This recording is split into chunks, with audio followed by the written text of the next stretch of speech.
요한복음 19장 25절에서 27절까지만 읽겠습니다. 찾으신 줄 알고 함께 큰 소리를 읽겠습니다. 시작. 예수의 십자가 곁에는 그 어머니와 이모와 글로바의 아내 마리아와 막달라 마리아가 섰는지라.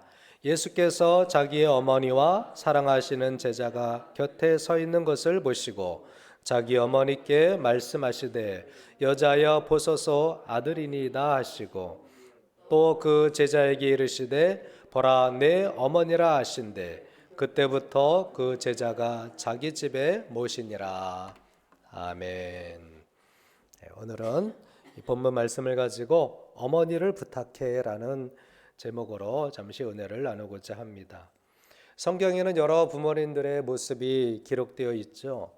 어쩔 수 없이 자식을 버려야 되는 부모님, 또 자식을 제물로 바쳐야 했던 부모님, 또 자식에게 분노하는 부모님, 그리고 오늘 본문처럼 자식의 죽음 앞에 슬퍼하는 어머님의 모습, 부모님의 모습이 성경에 기록되어 있음을 알 수 있습니다. 동서고금을 막론하고 부모님과 자식의 관계는 늘 애틋합니다. 그리고 특히 연로하신 부모님이 계신 자녀분들은 참 아버지 또 어머니, 이미 돌아가셨어도 아버지, 어머니라는 단어만 들려도 마음이 뭉클하고 그립고 또 안타까운 이런 마음을 우리 자녀분들은 가질 수 있으실 것입니다. 올해는 특히 코로나19로 인해서 사회적 거리가 강화되니까 직계 가족이라도 참 모이기가 눈치 보이는 것 같아요. 그래서 저희 형제들도 따로 5명 안 넘게 따로 이렇게 뵙고 또 배울 예정이기도 한데, 그래서 어느 신문에 보니까 슬픈 어버이날이라는 제목으로 기사를 냈더라고요. 그 기사 내용을 잠깐 보니까 요양원에 계신 어머님을 가족 형제들이 이제 함께 가서 면회를 하는데 인원이 제한되는 거예요. 그래서 형제들이 다 면회도 못했어요. 그리고 면회실은 유리로 다 막혀 있습니다. 어머니는 그 창 안쪽에 계시고 자녀들은 바깥에서 대기실에서 있다가 거울로 유리를 통해서 보는 거예요. 어머니께 카네이션을 달아드리기 위해서 준비해 갔는데 못 달아드리는 거예요. 그래서 그냥 창에다 이렇게 어머니 가슴 쪽을 향해서 창에다 대고 있는 그림을 보니까 참 마음이 안타깝고 좀 뭉클하기도 하더라고요. 오늘 본문을 보면서 우리는 어머니를 부탁해라는 제목으로 은혜를 나누고자 하는데요. 예수님은 부모님에 대한 마음은 어떠하셨을까? 예수님의 그 청년 시절은 성경의 기록이 거의 없어요. 어렸을 때라 그리고 이제 공생의 사역을 하실 때 이 정도 기록입니다. 그리고 특히 이제 아버지에 대한 그 요셉에 대한 기록은 거의 어렸을 때 잠깐 나오고 이제 그 이름도 안 나와요. 그러나 오늘 본문에 보니까 마지막 예수님께서 십자가에 못 박혀 돌아가시는 순간이에요. 예수님은 십자가에 달려 계시고 그 어머니가, 그 육신의 어머니가 그 십자가 아래 그 곁에 계시는 내용을 오늘 본문에서 언급하고 있습니다. 그 어머니는요, 예수님의 최후 순간을 그 곁에서 바라보고 계시는 거예요. 얼마나 그 마음, 여러분들 우리가 감정을 조금만 이입을 한다면, 조금만 공감을 한다면 눈물 없이 볼 수 없는, 정말 이 눈에 보이는 상황에서 자식이 죽어가잖아요. 이런 상황에서 그 어머니가 얼마나 슬프고 그냥 괴로웠을까 하는 그런 마음을 가질 수 있어요. 부모님과 자녀와의 관계는 늘 인생의 어떤 드라마의 소재이기도 합니다. 그런데 자녀와 부모, 자식도 부모와 자녀와의 관계는요, 정답도 없고 오답도 없고 각자의 삶의 정황상 다 달라요.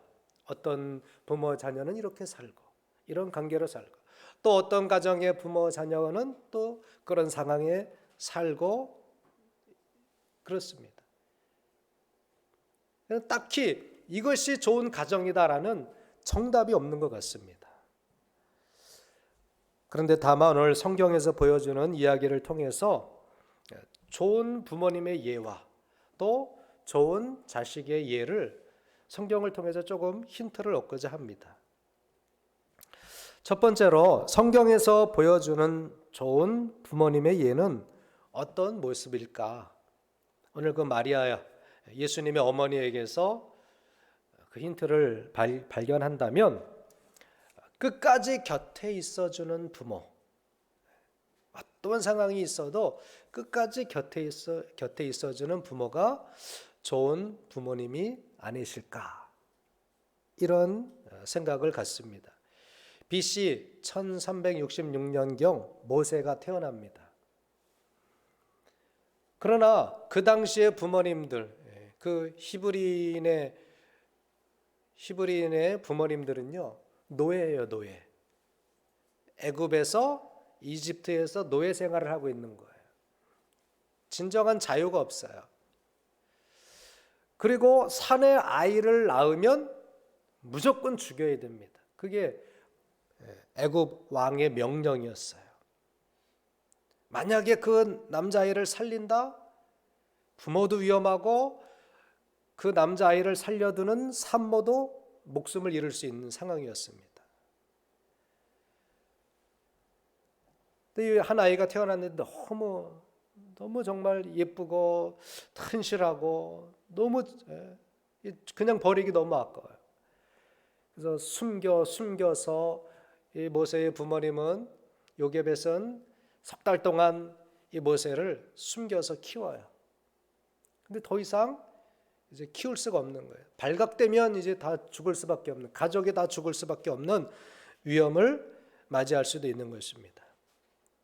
그래서 갈대 상자를 만들어서 역청을 발라서 그 아이를 거기다 놓고 나일강에 떠내려 보내는 슬픈 이별을 합니다. 그런데 그 부모님은 계획이 있었던 것 같아요.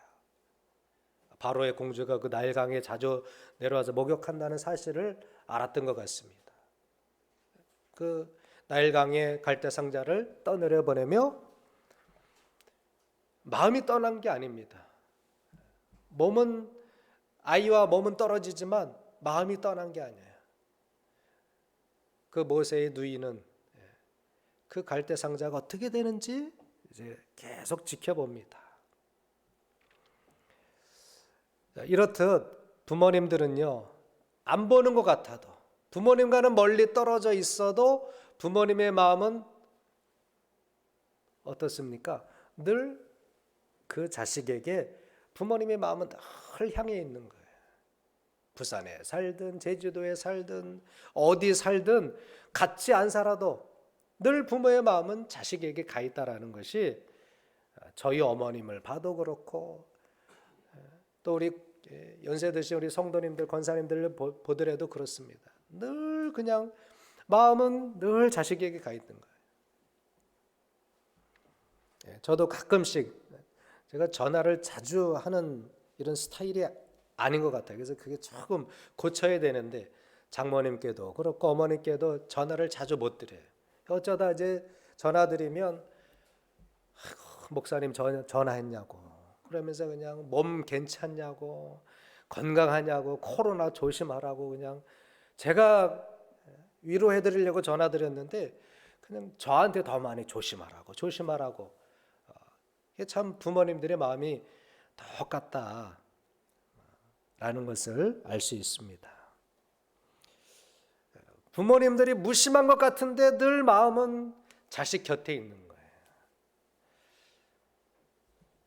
또 한 가정의 예를 들어보면 아브라함은요, 이삭을 바치라는 하나님의 명령을 바꿔서 이삭을 데리고 산으로, 모리아 산으로 갑니다. 아들과 동행하며 무슨 생각을 했을까요? 그 14살 먹은 아들 이삭이 아버지한테 묻습니다. 아버지, 번제할 양은 어디 있습니까? 아마 저는 이삭도 알았을 것 같아요. 느낌이라는 게 있잖아요. 아버지가 예전과는 다르거든요. 자기의 죽음을 직감하지 않았을까요? 그러나 물어요. 아버지, 번제할 양은 어디 있습니까? 아브라함은 이삭에게 믿음의 말을 해주죠. 그 순간에도 믿음의 말을 해주는 거예요. 아브라함이 이르되 내 아들아, 번제할 어린 양은 하나님이 자기를 위하여 친히 준비하시리라. 그리고 두 사람이 함께,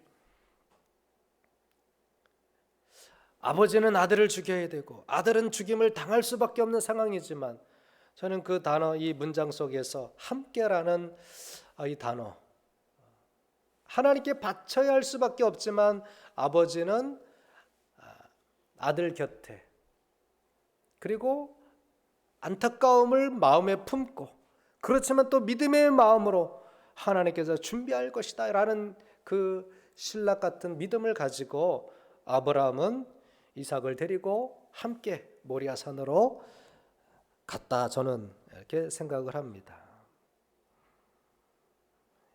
아버지 아브라함은 아들 곁에서 동행하면서 믿음의 말을 건네는 거예요. 하나님이 준비하실 거야. 자, 오늘 본문으로 돌아와 보면 오늘 예수님이 마지막 운명을 하시는 순간이에요. 예수님의 생애를 가늠하는 그런 순간이 있죠. 십자가에 달리셔서 자신을 보고 있는 어머니와 그의 자매, 이모, 그 어머니의 동생과 그리고 제자들을 향해 예수님은 어떤 마음을 품고 계셨을까요? 이 순간 예수님은 어머님에 대한 행동을, 우리가 어머님에 대해서 무슨 말을 하셨는지 좀 주목을 해볼 수 있는데요. 사도 요한은 그렇게 기록을 하고 있죠. 예수의 십자가 곁에는 그 어머니와 이모와 글로바의 아내 마리아와 막달라 마리아가 섰는지라. 십자가 곁에라고 사도 요한이 그렇게 기록을 한 거예요. 예수님이 죽는 순간이지만 그 곁에는 누가 계셔요? 어머니가 계셨다라는 거. 어머니와 이모와 또 다른 막달라 마리아가 함께 있었다라는 것을 그는 강조해서 기록을 했다라는 것입니다. 여느 부모님, 어떤 부모님들은 아들이 이제 최후의 어떤 순간을 맞이할 때 못 보는, 차마 볼 수 없는 부모님들도 계실 것입니다. 그런데 예수님의 어머니는 아들이 처절한 죽음을 당하는 그 순간에도 자신의 눈을 아들에게서 떼지 않았다라는 것을 알 수 있어요. 괴롭지만, 힘들었지만 그 어머님은 그 곁에서, 십자가 곁에 있었다라는 것입니다. 자, 이런 모습이 어머님의 모습이 아닙니까? 좋은 부모님의 기준은 조금씩 다를 수 있을 거예요. 재산을 많이 물려주는 부모님이 어떤 자식에게는 우리 부모님 참 좋아, 나한테 이렇게 많은 재산을 물려줬어, 이렇게 물질로 좋은 부모님을 가늠하는 자식들도 있겠죠, 세상에는. 그러나 정말 좋은 부모님은요, 물질을 많이 주는 부모님, 돈을 많이 남겨놓은 부모님이 아니라, 저는 이렇게 마리아처럼, 예수님의 어머니처럼 끝까지 돈이 있든 없든 끝까지 자식 곁에 있는 부모님, 그런 부모님이 좋은 부모님이 아닌가, 저는 생각을 해봅니다.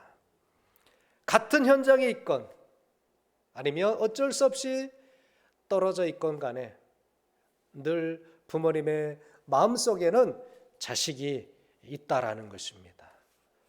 또 부모님들은 자식이 속을 새겨도 항상 그 아픈 자식을 마음에 품고 살아가신다라는 것입니다.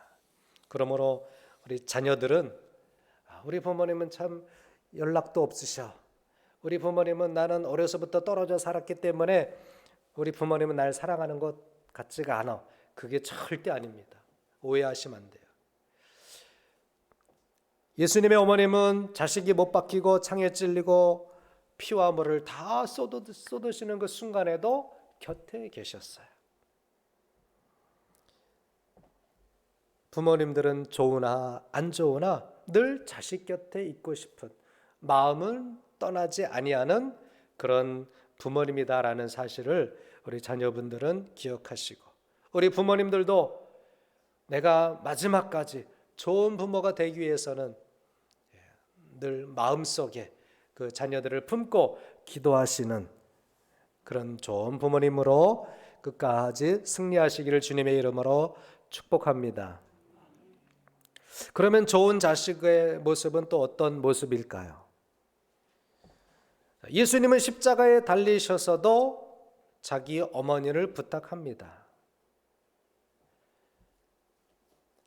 26절에 보면 예수께서 자기 어머니와 사랑하시는 그 제자가 곁에 서 있는 것을 보시고 자기 어머니께 말씀하셔요. 여자여 보소서 아들이니이다. 여기서 여자여라는 말은 헬라어로 귀나이라는 말인데 이것은 귀 부인을 뜻하는 거예요. 우리나라 단어로 이렇게 번역을 하니까 어떻게 어머니한테 엄마한테 여자여라고 하느냐 이렇게 물으신다면 이거 좀 모르는 거죠. 여자여라는 말은 존칭이에요. 우리가 높은 분, 어떤 연세 드신 분, 또 사장님 부인, 또 어떤 뭐 시장 부인, 대통령 부인 뭐라고 불러요? 여사님 이렇게 부르잖아요.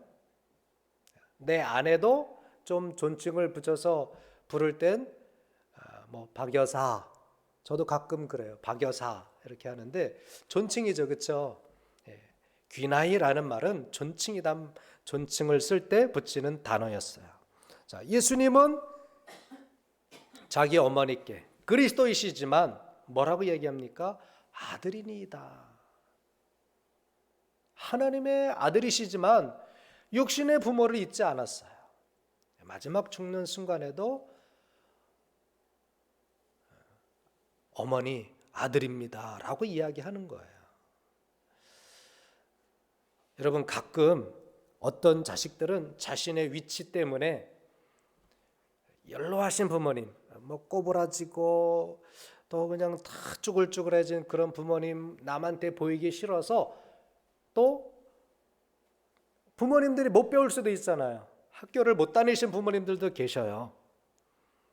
근데 어떤 자식들은 자기가 출세했다고 자기 부모님의 어떤 그 연약한 모습이 탄로날까 봐, 못 배웠다는 것이 탄로날까 봐 부모님이라고 안 하는 그런 못된 자식들도 있대요.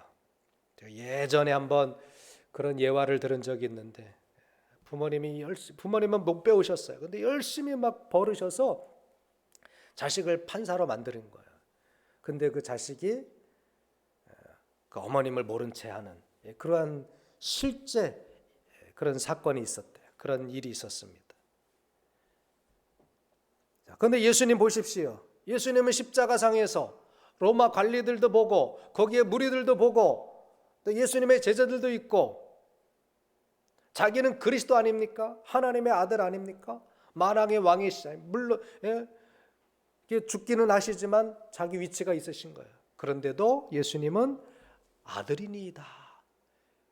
어머님 저는 당신의 아들입니다 라고 이야기하는, 그렇게 해석할 수도 있습니다. 그러면서 덧붙여서 뭐라고 얘기합니까? 27절에 보면 또 그 제자에게 이르시되 보라 내 어머니라. 내 어머니라. 어머니를 부탁하는 거예요. 그래서 오늘 설교 제목을 어머니를 부탁해라는 제목으로 정해본 것입니다. 자신은 떠나가지만, 자기는 죽고 이 땅에서는 사라지지만 그 당신의 어머니를 제자들에게, 사랑하는 제자에게 부탁하는 예수님에게도 형제가 있었어요. 갈릴리에 자기 형제들이 있습니다. 그런데도 갈릴리 형제들은 그 어머니를 봉양할 수 있는 형편이 안 됐던 것 같아요. 그리고 영적으로 아직 그 형제들이 예수님을 그리스도로 받아들이지 못했습니다. 그러니까 제자들에게 자기 어머니를 부탁하는, 내 어머니를 부탁해라고 하시면서 이제 운명을 하십니다.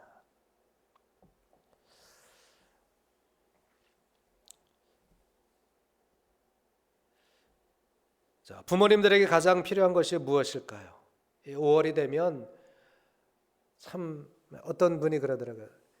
4월이 잔인한 달이 아니라 5월이 잔인한 달이다. 왜냐하면 어린이날, 어버이날, 스승의 날, 부부의 날, 그리고 이제 5월에 신부, 신랑이 되기 위해서 5월 달에 결혼식이 또 많아져요. 그러니까 이제 행사로 나갈 돈이 엄청 많은 거예요. 그러니까 박봉에 시달리는 직장인들은 5월이 잔인한 달이다라고 요즘에 이야기를 하더라고요. 자, 예수님은 제자들에게 자기 어머니를 부탁합니다. 그때부터 제자가 자기 집에 모셨다라고 기록을 하고 있어요. 요 부분을 헬라어로 보면 에이스타 이디아, 이디아 커피 많이 아시죠? 이디아가 이 집, 특별한 집이란 뜻인 것 같습니다. 커피 전문점 이디아가 헬라어에서 따온 것 같아요. 자, 제자들이 자기 집, 자기 이디아의 그 어머님을 모시는 거예요. 좋은 자식의 모습은 바로 이런 것입니다. 끝까지 부모님을 모시는 사람, 부모님에게 위로와 공경의 마음으로 특별히 모시는 그런 자녀들이 좋은 자녀가 아닐까 생각을 해봅니다. 예수님은 자신은 운명하시면서 끝까지 어머니를 부탁합니다. 그래서 그 제자들이 예수님의 어머니를 봉양하는, 공경하고 자기 집에 모시는 이런 아름다운 모습이 오늘 본문 속에, 물론 본문의 내용은 슬픈 내용이지만 특별히 부모님, 어머님과 자식 간의 이 모습을 제가 좀 설명하기 위해서 본문을 택했는데, 여러분, 이 세상에서 어떤 사랑이 최고의 사랑일까요? 한번 따라하세요. 서로 사랑. 이 최고의 사랑은 서로 사랑이라고 저는 생각을 합니다. 부모님들은 자식들에게 아낌없이 사랑을 베풀어 주셨습니다. 그리고 늘 곁에 계십니다. 이 세상을 떠나가도 늘 어머니, 아버지 하고 늘 내 마음속에, 내 곁에 계시는 것 같아요. 저도 일찍이 아버님이 세상을 떠나셨어요. 그렇지만 늘 곁에 아버지 하면 늘 그리워요. 어머니가 지금 80이 넘으셔서 연로하셨지만 그래도 허리도 구부러지시고 그냥 뭐 쭈글쭈글해지셨지만 그래도 어머니 하면 늘 내 곁에 있는, 어머니만 부르면 마음이 포근해지잖아요. 자, 이제 정말 좋은 자식이 되기 위해서는 어떻게 해야 됩니까? 자녀들은 반대로 연로하신 나의 부모님들을 끝까지 곁에서 돌봐드려야 돼요. 저는 이것이 서로 사랑이라고 생각을 합니다. 어렸을 때는 부모님이 자녀들을 책임지고 곁에 있습니다. 끝까지 곁에 있어요. 이제 반대로 연로하신 부모님을 누가 섬기고 돌봐야 됩니까? 누가 모셔야 됩니까? 자식들이 모셔야 되죠. 그래서 서로 사랑할 때 사랑이 완결되는 거예요. 최고의 사랑은 서로 사랑이다라고 저는 확신합니다. 자, 우리 하나님은요, 우리 성도들 곁에 늘 계심을 믿으시기 바랍니다. 이것이 아버지의 사랑이에요. 하나님은 늘 내 곁에 계십니다. 믿으십니까? 이걸 믿고 살아야 돼요. 우리가 육신의 부모님이 땅에 안 계셔도 늘 곁에 계신 것처럼 느끼잖아요. 우리 하나님은 눈에 안 보여도, 내 앞에 안 나타나도 하나님은 늘 내 곁에 계시는 거예요. 말씀이 그렇게 말씀하고 있습니다. 할렐루야. 신명기 7장 7절에서 9절에 보니까 하나님의 사랑이 이렇게 나와요. 여호와께서 너희를 기뻐하시고 너희를 택하심은 너희가 다른 민족보다 수요가 많기 때문이 아니니라. 너희는 오히려 모든 민족 중에 가장 적으니라. 여호와께서 다만 너희를 사랑하심으로 말미암아. 이스라엘을 택하신 것이 수요가 많아서가 아니에요. 그 민족이 뛰어나서가 아니에요. 다만 하나님께서 너희를 사랑하심으로 말미암아, 또는 너희 조상들에게 하신 맹세를 지키려 하심으로 말미암아 자기의 권능의 손으로 너희를 인도하여 내시되 너희를 종되었던 집에서 애굽의 왕 바로의 손에서 속량하셨나니, 그런즉 너는 알라. 오직 내 하나님 여호와는 하나님이시요 신실하신 하나님이시라. 그를 사랑하고 그의 계명을 지키는 자에게는 천대까지 그의 언약을 이행하시며 인애를 베푸시되 라고 기록하고 있습니다. 하나님이 우리를 사랑하십니다. 믿으시기 바랍니다. 하나님이 우리를 사랑하셔서 그 아들을 이 땅에 보내신 것입니다. 하나님이 우리를 사랑하셔서 나의 죄 대신 예수님이 나의 죄를 담당하시고 십자가에 죽으신 것입니다. 우리는 그 한 가지만을 놓고서라도 우리 하나님 앞에 감사해야 되고, 그 하나님을 우리가 충분히 사랑할 이유가 있는 것입니다. 사랑의 최고는 서로 사랑이라 그랬어요. 하나님이 우리를 사랑하신 것처럼 우리도 하나님을 사랑해야 됩니다. 예수님이 나를 사랑하신 것처럼 나도 예수님을 사랑해야 됩니다. 주님이 나를 잊어버리지 않듯이 나도 주님을 잃어버리지 않아야 돼요. 코로나가 오건 사업이 안 되건 몸이 아프건 여러분, 우리가 하나님을 잊어서는 안 돼요. 여러분, 몸이 아프다고 자식 있습니까? 자식 잃어버리지 않죠? 늘 마음속에 품고 사시죠? 마찬가지로 우리도 하나님을 사랑한다면 늘 내 형편이 어떠하든지 간에 그 하나님을, 그 주님을 나의 마음에 늘 모시고 사랑하고 섬겨야 될 줄 믿습니다. 사랑의 최고는 서로 사랑이라고 말씀드렸어요.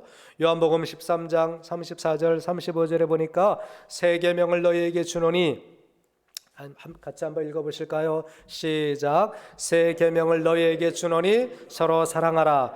내가 너희를 사랑한 것 같이 너희도 서로 사랑하라. 너희가 서로 사랑하면 이로써 모든 사람이 너희가 내 제자인 줄 알리라. 아멘. 서로 사랑. 부부간에도 서로 사랑해야 됩니다. 부모 자녀 간에도 서로 사랑해야 됩니다. 하나님과 우리 아이의 사이도 서로 사랑해야 합니다. 아멘이십니까? 부모가 자녀가 서로 사랑하면, 또 공경하면 이보다 더 큰 사랑이 어디 있겠습니까? 갈라디아서 6장 2절에는 이렇게 말씀하고 있어요. 너희가 짐을 서로 지라. 한번 읽어보실까요? 안 돼 있나요? 네, 제가 읽어드릴게요. 갈라디아서 6장 2절이에요. 한번 따라하세요. 너희가 짐을 서로 지라. 그리하여 그리스도의 법을 성취하라.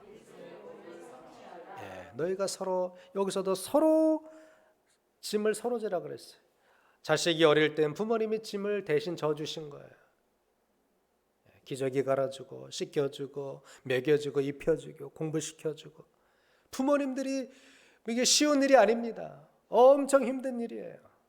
그러나 자식이 어리기 때문에, 내 자녀이기 때문에 열심히 그 자녀들 잘 되라고 짐을 부모님들이 힘들지만 다 져준 거예요. 그러면 이제 부모님들이 연로하셨으면 어떻게 해야 됩니까? 이제 내가 살만하니까 이제 나만, 내 자식만 잘 나도 키우면 되겠지. 물론 내리사랑이라 그랬어요. 그렇지만 여러분, 서로 짐을 지라 그러지 않습니까? 연로하신 부모님들을 그냥 내버려두면 안 되는 거예요. 나 몰라라 하면 안 되는 거예요. 끝까지 예수님이 보라 내 어머니니라, 내 어머니를 부탁해라고 제자에게 이야기하듯이, 부탁하듯이 이제 연로하신 부모님들은 자식들이 끝까지 모셔야 되는 거예요. 이것이 서로 사랑의 완성이에요. 어려서는 자녀들이 부모님께 자신을 부탁했어요. 이제는 늙어서는 부모님이 자녀에게 부탁하는 거예요. 이건 성경적인 것입니다. 이것이 서로 사랑하는 것이고 서로 짐을 지는 것입니다. 어버이 주일입니다. 주님이 제자들에게 어머니를 부탁한 것처럼 혹시 아직도 연로하시지만 어머님들이 부모님들이 계시면 우리 이제 이미 다 나도 늙었는데 그런 이제 위치에 그런 연세에 계신 우리 성도님들 계시잖아요. 끝까지 부모님들이 여러분 마음에 품고 기도해 주시고 또 최선을 다해서 섬기십시오. 그러면 그 모습을 보고 자녀들도 우리 부모님들을 잘 섬기는, 그래서 정말 서로 사랑이 부모와 자녀 간의 관계 속에서 완성되는 귀한 은혜가 있게 될 줄 믿습니다. 또한 우리 하나님은요, 나를 절대 버리지 않아요. 내가 가난하건 내가 병들건 내가 하나님 앞에 뭐 많이 못하건 하나님은 나를 절대 버리지 않습니다. 저는 그 믿음을 가지고 살아갑니다. 히브리서 13장 5절에 보니까 내가 결코 너희를 버리지 아니하고 너희를 떠나지도 아니하리라 라고 말씀하고 계셔요. 이 말씀을 믿고 하나님이 절대 나를 버리지 아니하신다. 하나님은 내가 늙어도 정말 내가 앞을 못 보고 내가 걷지 못해도 하나님은 나를 버리지 아니하신다는 믿음을 여러분 꼭 끝까지 가지시기를 주님의 이름으로 축복합니다. 그래서 서로 사랑함으로 또 성도 간에도 서로 부탁하고 서로 기도해주고 서로 위로해주고, 예수님이 돌아가시면서도 보라 내 어머니라 어머니를 부탁한 것처럼 저와 여러분들도 책임질 분들이 있다면 내 있는 형편 남들처럼 하지 마시고 내가 형편껏 하면 되는 것입니다. 자녀들도 야 큰애는 이렇게 하는데 너는 이게 뭐냐 그러지 마시고 그 자식들이 형편껏 하면 되는 거예요. 저도 부모님께 많이는 못 해드려도 그냥 형편껏 내가 있는 대로 5만 원도 드리기도 하고 또 10만 원도 드리기도 하고 그때 형편껏 합니다. 형편껏 우리 어머님들을 섬기고 또 사랑하고 모든 성도들 간에도 서로를 영적으로 서로 부탁하며 복되게 이 땅을 살아가시는 우리 모두가 되시기를 주님의 이름으로 축복합니다. 기도하시겠습니다.